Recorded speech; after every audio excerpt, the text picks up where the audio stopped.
नमस्कार किसान भाइयों, आज हम बात करने वाले हैं गवार के बारे में। गवार जो किसानों के लिए एक महत्वपूर्ण फसल है, उसकी कीमतें में पिछले कुछ समय से लगातार गिरावट देखने को मिली है, जिससे किसान चिंतित है। लेकिन एक अच्छी खबर भी है, इसके निर्यात में हल्की मजबूती आई है। तो आखिर क्यों गिर रही है कीमतें और कैसे बढ़ रहा है निर्यात, तो चलिए जानते हैं कृषि जागृति के इस वीडियो में विस्तार से। राजस्थान की जोधपुर मंडी में 18 से 25 सितंबर के बीच गवार के और गवार गम दोनों की कीमतों में गिरावट दर्ज की गई।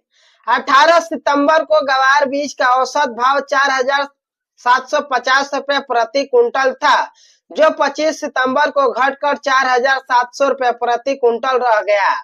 इस अवधि में गवार गम का औसत भाव 9,275 रुपए प्रति कुंटल से फिसल कर 9,125 रुपए प्रति कुंटल पर आ गया।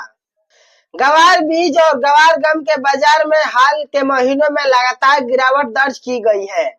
गवार बीज की कीमतें पिछले एक महीने में 5% फिसली है, 3 महीने में 4% घटी है, 6 महीने में 6% और सालाना आधार पर 11% तक गिर गई।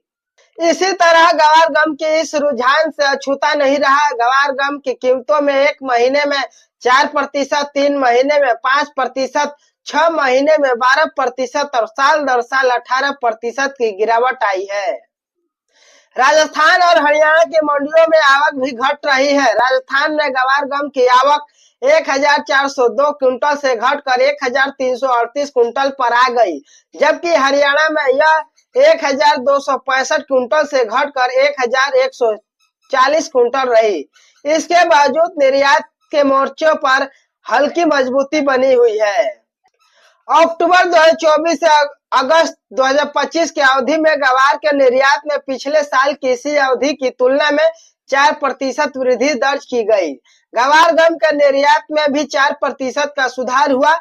इस तरह गवार और गवार गम दोनों को मिलाकर कुल निर्यात 3,06,236 टन तक पहुंच गया, जबकि पिछले साल यह 2,93,932 टन था। हालांकि अगस्त 2025 में गवार गम का निर्यात जुलाई की तुलना में 4% घटकर 20,667 टन पर आ गया। अंतर्राष्ट्रीय स्तर पर अमेरिकी तेल रिग्स की संख्या भी बढ़कर 416 से 418 हो गई। तेल रिग्स की संख्या में यह लगातार वृद्धि गवार की मांग को निकट भविष्य में सहारा दे सकती है। अगले कुछ दिनों में जोधपुर में गवार बीज की कीमतें 4,500 से 5,200 रुपए प्रति कुंटल और गवार गम की कीमतें 9,000 से 10,000 रुपए प्रति कुंटल के दायरे में रहने की संभावना है। गवार के किसानों को फिलहाल थोड़ा धैर्य रखने की जरूरत है। बाजार पर नजर रखें और सही समय पर अपनी फसल बेचें। हम आपको बाजार से जुड़ी हर छोटी बड़ी खबरें देते रहेंगे। अगर आपके कोई सवाल है तो कृपया कमेंट बॉक्स में जरूर बताएं। धन्यवाद, मिलते हैं अगले वीडियो में।